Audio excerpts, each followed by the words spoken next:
Hello and welcome to CG films. मेरा नाम है मोहम्मद आकिब उस्मान और आज की वीडियो में हम देखेंगे कलेक्शंस एंड व्यू लेयर्स के बारे में। तो चलिए शुरू करते हैं।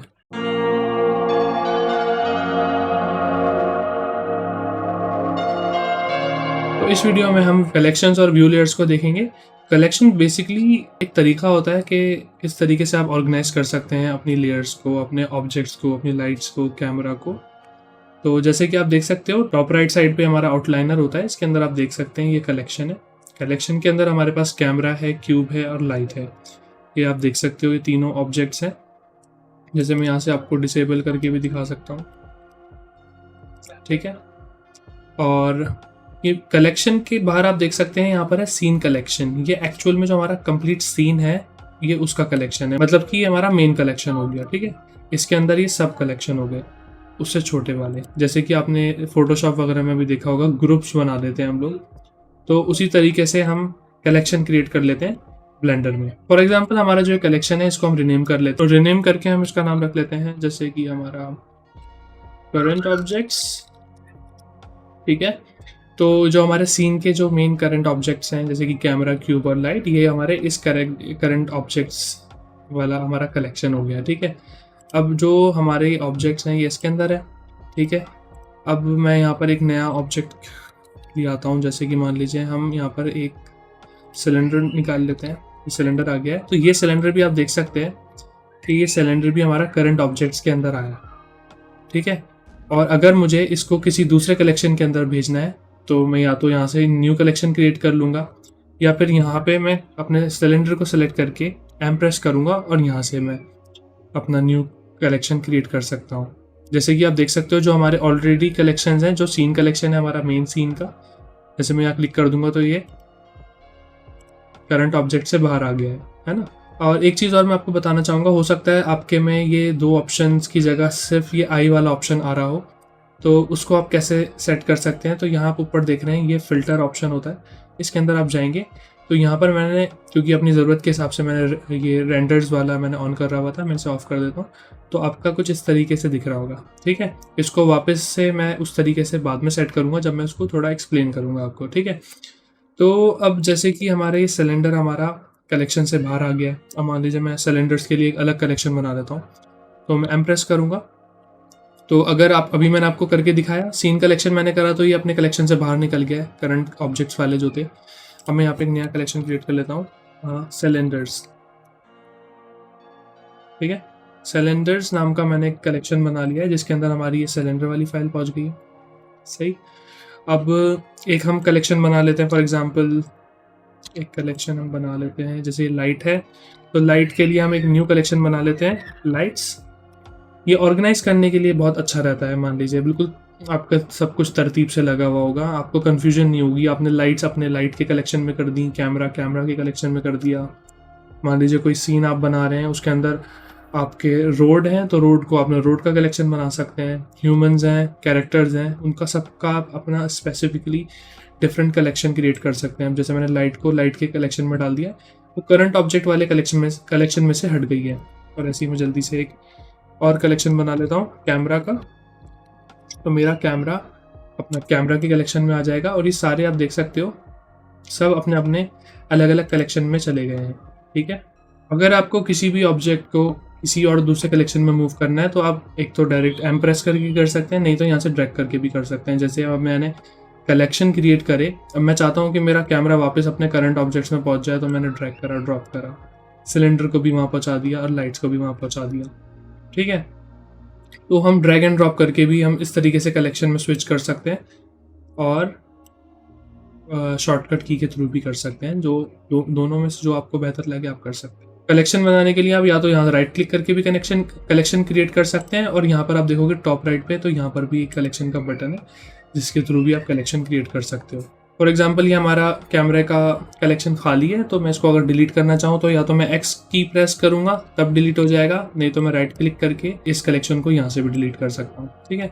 अब फॉर एग्जाम्पल मेरा कोई कलेक्शन है जिसके अंदर उसका ऑब्जेक्ट भी है, तो अब जैसे अगर मैं ये लाइट्स वाला कलेक्शन को डिलीट करता हूँ तो अब देखते हैं क्या होगा। जैसे मैंने डिलीट करा तो ये हमारे मेन सीन कलेक्शन के अंदर आ गया है, मतलब क्योंकि इसका कोई कलेक्शन नहीं रहा तो ये अब कलेक्शन से बाहर आ गया है। तो अगर कलेक्शन से कोई चीज़ बाहर आती है तो मेन सीन कलेक्शन के अंदर वो पहुंच जाती है, ठीक है। अब यहाँ से मैं इसे चाहे तो करंट ऑब्जेक्ट्स में डाल सकता हूँ। और यहाँ इस जो आइकन है, ये ट्राइंगल सा जो बना हुआ है, इस पे क्लिक करके आप अपना ये लिस्ट खोल सकते हैं और उसे हाइड कर सकते हैं अपनी ज़रूरत के हिसाब से। जब काफ़ी कॉम्प्लेक्स सीन हो जाते हैं तो हमारे पास बहुत सारे कलेक्शंस और बहुत सारे ऑब्जेक्ट्स हो जाते हैं, तो उनको मैनेज कर सकते हैं आप। जो आपके यूज़ में नहीं है उनको आप ऐसे ऑफ करके अपना आउटलाइनर को थोड़ा ऑर्गेनाइज कर सकते हैं और आपको आसानी से आप नेविगेट कर सकते हैं चीज़ों को। और कोई चीज़ अगर आपकी बाई चांस आपको मिल नहीं रही है, बहुत सारे आपके ऑब्जेक्ट्स हैं, तो आप यहाँ से जाके भी सर्च कर सकते हैं। जैसे कि मैं यहाँ सिलेंडर को सर्च कर रहा हूँ, तो जो भी कलेक्शन के अंदर आपका सिलेंडर नाम का ऑब्जेक्ट होगा वो यहाँ से आपको नेविगेट हो जाएगा और आप इजीली उसको एक्सेस कर सकते हैं। नहीं तो आप व्यू पोर्ट के थ्रू भी देख सकते हो यहाँ पर। जैसे मैं यहाँ से डायरेक्टली क्लिक कर लेता हूँ, लेकिन कभी कभार क्या होता है, हमारा सीन बहुत ज़्यादा कॉम्प्लेक्स हो जाता है, तो ऐसे यहाँ पे क्लिक करना पॉसिबल नहीं रहता है। आप क्लिक किसी चीज़ पे करोगे और हो किसी और चीज़ पे जाएगा, तो उस सिचुएशन में हम यहाँ से भी सर्च कर सकते हो। ठीक, अभी जो हमारा सिलेंडर वाला ऑब्जेक्ट है, इसको सिलेंडर वाले कलेक्शन में ले आते हैं। अब मान लीजिए मुझे ये जो मेरा ऑब्जेक्ट है, मुझे दोनों कलेक्शंस में चाहिए, ठीक है ना। तो वो कैसे कर सकते हैं, मान लीजिए मैंने अपने सिलेंडर को सिलेक्ट करा हुआ है, मैं ऑब्जेक्ट प्रॉपर्टीज में जाऊंगा, यहाँ पर होता है कलेक्शंस में हम जाएंगे तो आप देख सकते हो ये सिलेंडर वाले कलेक्शन के अंदर अभी मौजूद है। अब मुझे इस ऑब्जेक्ट को दूसरे और कलेक्शन में डालना है, तो मैं यहाँ से ऐड टू कलेक्शन कर सकता हूँ और मेरे पास और कौन सा कलेक्शन यहाँ पर इसके अलावा दिख रहा है, करंट ऑब्जेक्ट्स वाला। जैसे ही मैं यहाँ क्लिक करूँगा तो आप देख सकते हो मेरा ये सिलेंडर वाला ऑब्जेक्ट दोनों कलेक्शन में मुझे विजिबल है, ठीक है ना। तो इस तरीके से आप कस्टमाइज तरीके से भी अपने ऑब्जेक्ट को रख सकते हो, ठीक है। मैं यहाँ से डिलीट करूँगा तो ये दोनों कलेक्शंस में से ही डिलीट होगा, क्योंकि ये इसका लिंक बन गया, ठीक है ना। मतलब जो हमारा ऑब्जेक्ट है वो आउटलाइनर में दो जगह विजिबल है, ठीक है। इसका हम पहले इसका लिंक ब्रेक कर लेते हैं। अब इसको हमें शॉर्टकट की के थ्रू भी समझ लेते हैं। यहाँ से हमने इसको क्लियर कर दिया। तो फॉर एग्जांपल हमारा ये सिलेक्शन हुआ है, लिंक ऑब्जेक्ट्स में आ जाएंगे हम शिफ्ट एम प्रेस करके, और यहाँ ये इसका शॉर्टकट हो गया। तो न्यू कलेक्शन में डालना चाहें यहाँ से डाल सकते हैं, सिलेंडर्स में जाएगा नहीं क्योंकि ऑलरेडी ये यहाँ से लिंक हो रहा है। तो हम करंट ऑब्जेक्ट्स में डाल सकते हैं या सीन कलेक्शन में डाल सकते हैं। तो हमने अभी करंट ऑब्जेक्ट्स में डाला था, अभी आप यहाँ पे भी देख सकते हो कि यहाँ पर भी अभी एक ही रह गया है। जैसे ही मैं शिफ्ट एम करके यहाँ पे से करंट ऑब्जेक्ट्स में डालूंगा तो यहाँ पर ये दूसरा भी क्रिएट हो गया, और आप देख सकते हो वैसे ही हो गया जैसे हमने पहले किया था। तो एक ही चीज़ को करने के कई तरीके हैं, ठीक है ना। और हो सकता है कि आप यहाँ से भी भूल जाएं, ऊपर से भी भूल जाएं, 3D व्यू पोर्ट से भी भूल जाएं। तो आप ऑब्जेक्ट में जाएंगे तो यहाँ पर भी आपको कलेक्शन का एक पूरा मेन्यू मिल जाएगा, जिसके थ्रू भी आप ये सारी चीज़ें कर सकते हैं। Move to collection, link, create new collection, remove from collection, है ना। तो ये सारे ऑप्शन आपको यहाँ पे भी मिल जाते हैं, तो आप इसके थ्रू भी एक्सेस कर सकते हैं। अब जैसे कि आपको ये आपका कलेक्शन है, आप इस कलेक्शन को दूसरे कलेक्शन के अंदर भी मूव कर सकते हो। जैसे मैंने यहाँ से ड्रैग करा और मैं इसे करंट ऑब्जेक्ट्स में डाल दूंगा, तो अब ये इसका सब कलेक्शन बन गया है, ठीक है ना। मेन कलेक्शन हमारा सीन कलेक्शन है, उसके अंदर हमारे आ गए करंट ऑब्जेक्ट्स के अंदर आ गया हमारा सिलेंडर, ठीक है। तो आप इस तरीके से ये क्रिएट कर सकते हो कि कलेक्शन के अंदर कलेक्शन करके, ताकि आप इसको और बेटर तरीके से और कम स्पेस में ऑर्गेनाइज कर सके, ठीक है। तो एक ये भी तरीका होता है। और मान लीजिए फिर से सेपरेट कर देता हूँ, इसको मैं मूव करता हूँ, कैमरा सही है, और लाइट को भी मूव कर देते हैं। एक काम करते हैं ना, कैमरा एंड लाइट्स का एक कलेक्शन बना देते हैं, लाइट्स को यहाँ ड्रैग एंड ड्रॉप कर देते हैं। अब फॉर एग्जांपल मैं चाह रहा हूँ कि मेरा सिर्फ कैमरा और लाइट जो है यही विजिबल हो, बाकी सारी चीज़ें हाइड हो जाए। तो एक तरीका ये है कि मैं एक एक करके यहाँ पे जाके ये आइज़ को क्लोज कर दूँ, तो भी हम इनको देख सकते हैं। या तो हम ये कर सकते हैं कि कंट्रोल क्लिक करेंगे और इस आई के ऊपर क्लिक करेंगे, तो जितने भी इस कलेक्शन के अलावा जो कलेक्शंस विजिबल थे वो सब हाइड हो गए। अब ये दोनों ही अनहाइड है ना। तो मैंने जैसे अपना वर्क कर लिया, तो मैं वापस इस पर क्लिक करूँगा कंट्रोल के साथ, तो मेरे सारे ऑब्जेक्ट्स वापस आ जाएंगे। तो कभी कभी क्या होता है, हम फोकस वर्क कर रहे होते हैं किसी पर्टिकुलर ऑब्जेक्ट के ऊपर, तो उस सिचुएशन में ये यूज़फुल रहता है। अब फॉर एग्जांपल जैसे मैं यहाँ से इस सिलेंडर को ऑफ कर देता हूँ और अब हम अपने कैमरा व्यू में चले जाते हैं 0 प्रेस करके। तो इस सिचुएशन में अगर मैं रेंडर लेता हूँ, यहाँ पर हम जाएंगे रेंडर में और रेंडर इमेज, तो आप देखेंगे कि हमारा क्यूब तो रेंडर हुआ ही हुआ है, उसके साथ वो सिलेंडर भी हुआ है। मतलब कि यहाँ से जो मैंने हाइड करा है उससे उसके रेंडर पे फर्क नहीं पड़ा है, मतलब वो चीज़ रेंडर में आएगी ही। वो जो रेंडर में हटाने के लिए हमें क्या करना होगा, या तो हम यहाँ से जो चेक मार्क है इसे ऑफ कर दें, और अब हम दोबारा से रेंडर लेते हैं तो अब वो विजिबल नहीं है, ठीक है। तो इस तरीके से आप उसे हाइड कर सकते हो कम्प्लीटली। नहीं तो अगर आप सिर्फ आई के थ्रू करोगे तो वो आपका रेंडर में वो चीज़ आएगी। और कभी कभार क्या होता है कि जब हम कोई अपना फाइनल रेंडर ले रहे होते हैं तो उसमें, क्योंकि हमारे सिस्टम इतने अच्छे नहीं होते, तो रेंडर बहुत टाइम में आता है। तो जब रेंडर इतना टाइम ले लेता है और फाइनल जब हमारे सामने वो इमेज निकल के आती है, उसके अंदर कई सारे अनवांटेड ऑब्जेक्ट्स भी आ जाते हैं जो हमें नहीं चाहिए होते, और उसकी वजह से हमारा पूरा सीन और हमारा पूरा वो रेंडर इमेज खराब हो जाती है। तो उस सिचुएशन में हम यहाँ पर जो जो हमें ऑब्जेक्ट्स नहीं चाहिए उनको हम अनचेक कर दें तो वो हमारे रेंडर से हट जाएंगे।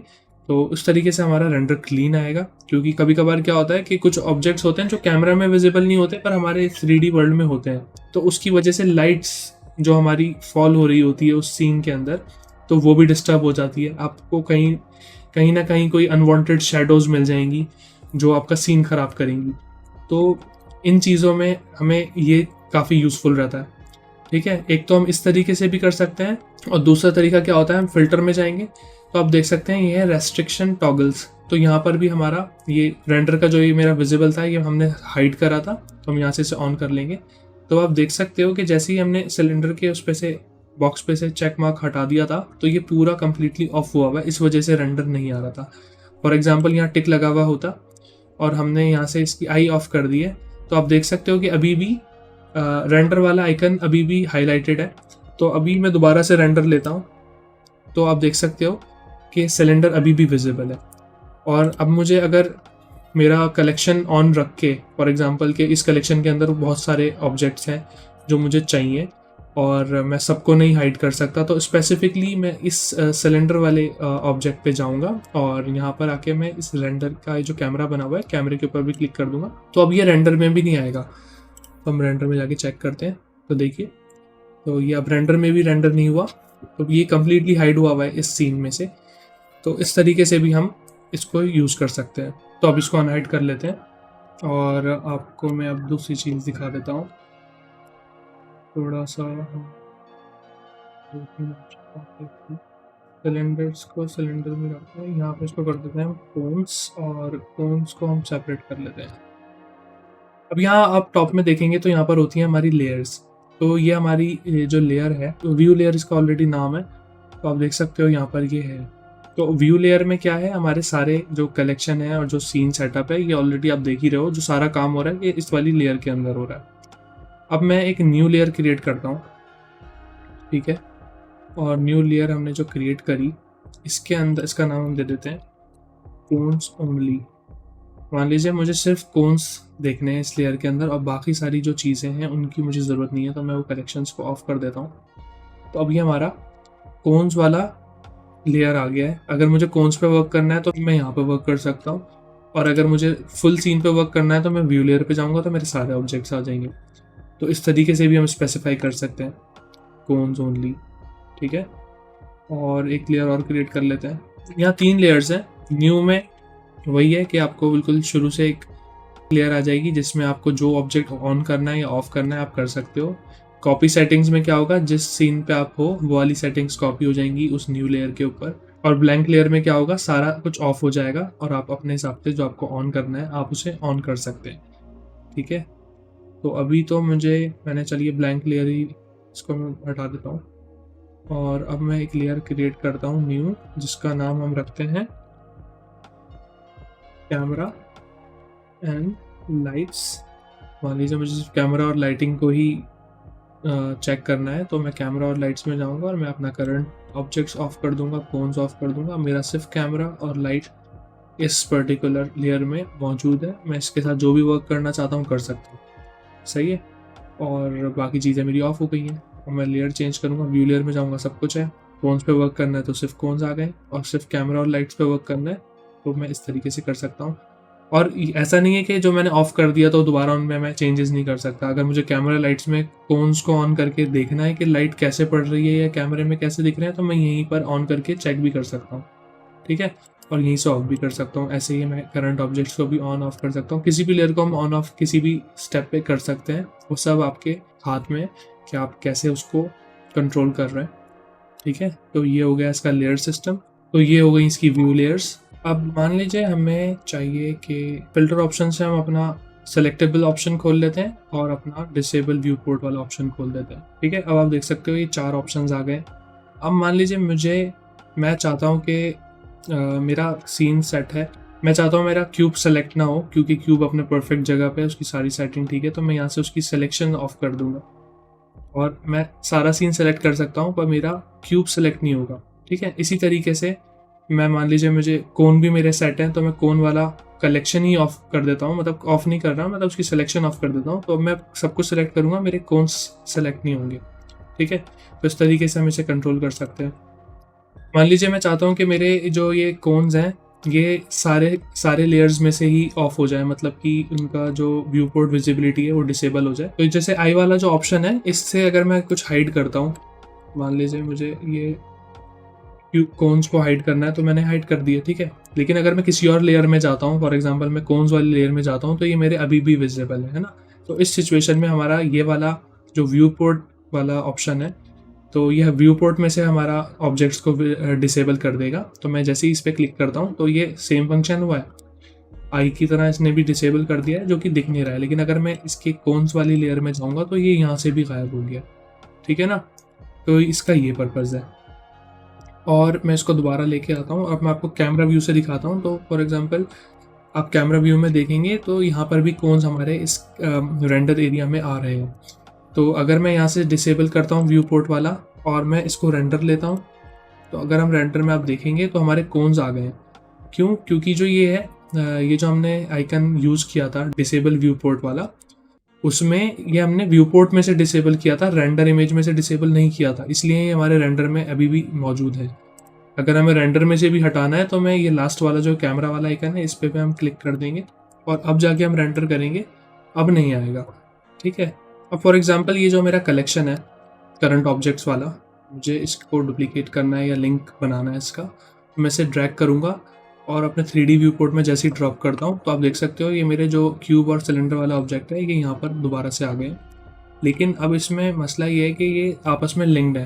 ठीक है, अब मैं अगर क्यूब में कुछ चेंजेस करता हूँ, अच्छा क्यूब की मेरी सेटिंग डिसेबल हुई है, इसको मैं ऑन कर देता हूँ। अगर मैं क्यूब में कोई चेंजेस करता हूँ तो आप देख सकते हो मेरे दूसरे वाले क्यूब में भी वही चेंजेस हो रहे हैं, क्योंकि ये एक दूसरे के लिंक है। सही है, और अगर मैं इसका टैप करके आपको वायर फ्रेम मोड में आप देखेंगे तो आप देख सकते हो कि ये इसके लिंक्ड ऑब्जेक्ट्स हैं। ठीक है, इसको हम वापस कंट्रोल Z कर देते हैं। और इसका दूसरा तरीका ये होता है, हम शिफ्ट A प्रेस करेंगे तो आप देख सकते हो यहाँ पर है सबसे नीचे कलेक्शन इंस्टेंस, और यहाँ पर हमारे ये तीनों कलेक्शन विजिबल है जो हमने अभी अपने आउटलाइन में क्रिएट करे हुए।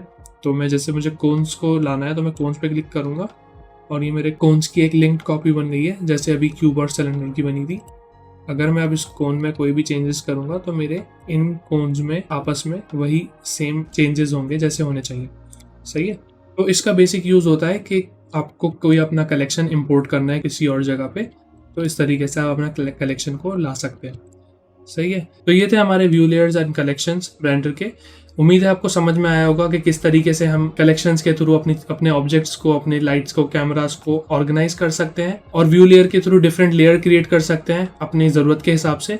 तो इस वीडियो को हम यहीं तक रखते हैं, उम्मीद है आपको समझ में आया होगा। अगर आपको वीडियो अच्छी लगी है तो लाइक कीजिए, चैनल को सब्सक्राइब कर लीजिए अगर आपने अभी तक नहीं किया है तो, और प्रैक्टिस करते रहिए। मैं मिलता हूँ आपसे अगली वीडियो में, तब तक आप सब अपना ख्याल रखिए। Okay, bye.